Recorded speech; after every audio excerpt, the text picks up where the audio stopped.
Salam sejahtera, terima kasih karena bersama dengan saya di Nazilin Unity Channel. Akhirnya, berita buruk untuk Perikatan Nasional PAS dan Bersatu selepas menunggang isu titah Addendum Najib.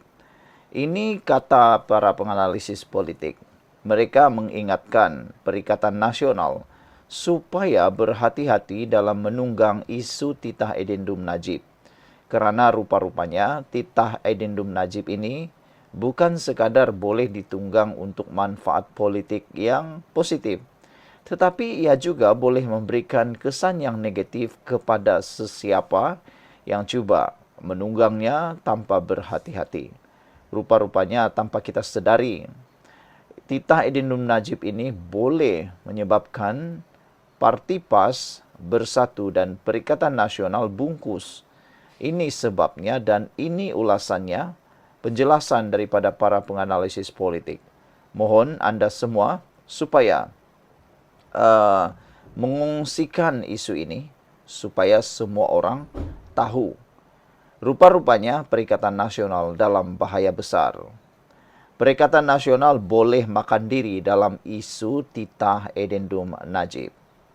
Para penganalisis politik berpendapat isu titah Addendum yang digunakan oleh Perikatan Nasional PN boleh memakan diri mereka. Ini kerana kenyataan mereka boleh juga dianggap menyerang institusi diraja. Pendekatan lantang PN dalam isu itu boleh memakan diri jika kritikan mereka dilihat oleh orang ramai sebagai bertentangan dengan institusi diraja, kata Hisamuddin Bakar dari Ilham Center. PAS dan Perikatan Nasional mesti berhati-hati, kerana sebarang salah langkah boleh membawa kepada tuduhan mengganggu gugat institusi diraja yang dipandang tinggi oleh orang ramai, terutamanya orang Melayu, katanya kepada FMT. Kemarin Perdana Menteri Datuk Seri Anwar Ibrahim mendedahkan bahawa titah Addendum telah diterima oleh Peguam Negara Datuk Ahmad Tarudin Saleh dan telah diserahkan kepada Sultan Ibrahim Sultan Iskandar.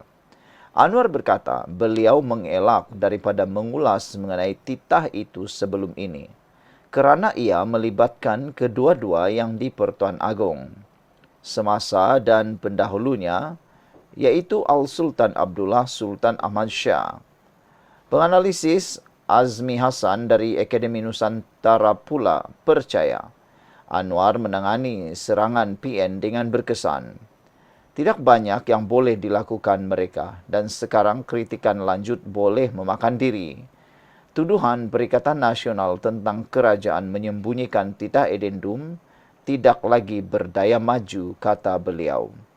Kerajaan Anwar telah menangani isu ini mengikut protokol dan kini Perikatan Nasional PN tiada pilihan lain selain berdiam diri, katanya lagi.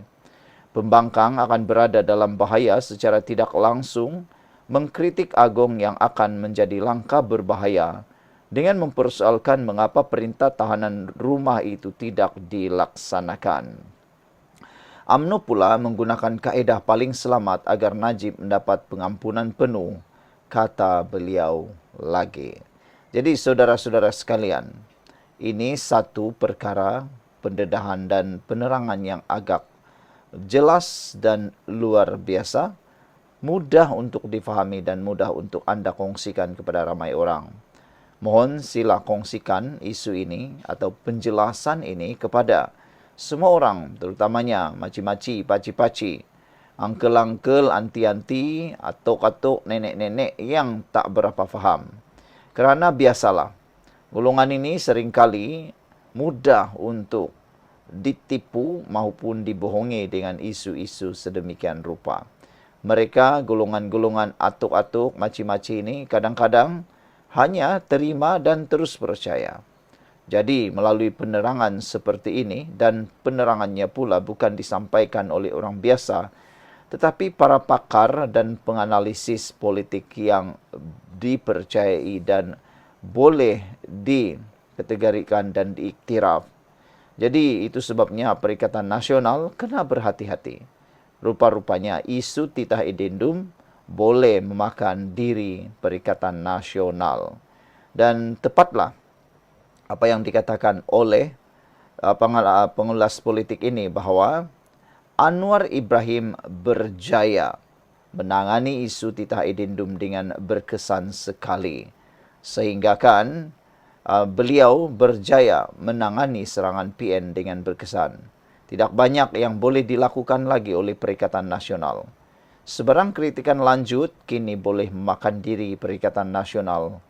Tuduhan PN tentang kerajaan menyembunyikan titah edendum tidak akan lagi berdaya maju. Kerajaan Anwar telah menangani isu ini mengikut protokol dan kini PN tiada pilihan lain selain berdiam diri. Pembangkang akan berada dalam bahaya besar secara tidak langsung jika terus bercakap titah edendum ini dan secara tidak langsung seperti mengkritik Agong yang akan menjadi langkah berbahaya dengan mempersoalkan mengapa perintah tahanan rumah itu tidak dilaksanakan. Sekian dulu untuk kali ini. Jangan lupa tinggalkan komen Anda. Salam sejahtera. Terima kasih karena bersama dengan saya di Nazilin Unity Channel. Disangkakan panas sampai ke petang, rupanya hujan di tengah hari. Wah, itu boleh disimpulkan dengan laporan berita di Malaysia kini ini. Najib baru-baru ini, bukan Mahathir. Najib baru-baru ini telah menang di Mahkamah Tinggi dengan keputusan 2-1 dalam kes titah edendum beliau. Namun ramai maci-maci, paci-paci yang salah anggap. Mereka kata Najib terus menang dan boleh dimasukkan tahanan rumah. Sebenarnya yang berlaku ialah Najib baru berjaya mendapatkan kebenaran semakan untuk mengesahkan titah edendum itu. Belum lagi pelaksanaannya di dalam tahanan rumah. Selepas disahkan titah edendum itu, barulah Najib mungkin akan dibenarkan mendapatkan tahanan rumah tersebut.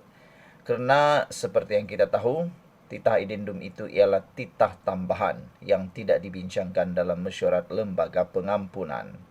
Hari ini, akhirnya, Jabatan Peguam Negara mengemukakan rayuan dan memohon perintah melarang mengulas kes titah tambahan edendum Najib. Jabatan Peguam Negara AGC akan memohon perintah larangan ulasan gag order berhubung kes semakan kehakiman berhubung titah tambahan yang melibatkan Najib Razak. Mahkamah Tinggi Kuala Lumpur dimaklumkan perkara itu oleh AGC yang mewakili Lembaga Pengampunan dan Kerajaan. Peguam bekas Perdana Menteri Muhammad Farhan Muhammad Safi mengesahkan bahawa AGC telah memaklumkan demikian semasa pengurusan kes di hadapan Hakim Hayatul Akmal Abdul Aziz. Mereka, AGC akan memfailkan permohonan untuk perintah perlindungan dan perintah larangan, kata Farhan selepas pengurusan kes itu. Mahkamah kemudian menetapkan 11 Mac untuk pengurusan kes lanjut. Najib memohon semakan kehakiman bagi menguatkuasakan dakwaan titah tambahan yang membolehkan dia menjalani baki hukuman penjara 6 tahun sebagai tahanan rumah. Sebelum ini, Mahkamah Tinggi menolak permohonan Najib untuk memulakan semakan kehakiman atas alasan afidavit sokongan oleh Timbalan Perdana Menteri Ahmad Zahid Hamidi dan Menteri Besar Pahang Wan Rosdi Wan Ismail tidak boleh diterima sebagai bukti. Namun Mahkamah Rayuan membatalkan keputusan tersebut dan memberi kebenaran bagi mendengar permohonan Najib untuk didengar. Mahkamah juga membenarkan Najib menggunakan afidavit anaknya Nizar yang mendakwa Istana Pahang mengesahkan kewujudan titah tambahan. Pada 29 Januari tahun lalu, Lembaga Pengampunan memaklumkan bahawa hukuman penjara ke atas Najib dikurangkan daripada 12 tahun kepada 6 tahun dan denda daripada 210 juta kepada 50 juta ringgit. Najib kemudian mendakwa terdapat titah tambahan yang membolehkan dia menjalani hukuman di rumah dan bukan di penjara Kajang. Hukuman ini berkaitan kes salah guna kuasa, pecah amanah, pengubahan wang haram, melibatkan penyelewengan RM42 juta dana SRC internasional. Beberapa komen daripada netizen berkait isu ini, kata mereka menyokong apa yang dinyatakan oleh Kadir Jasin supaya berhenti memanjakan Najib. Sekian untuk kali ini, jangan lupa tinggalkan komen Anda.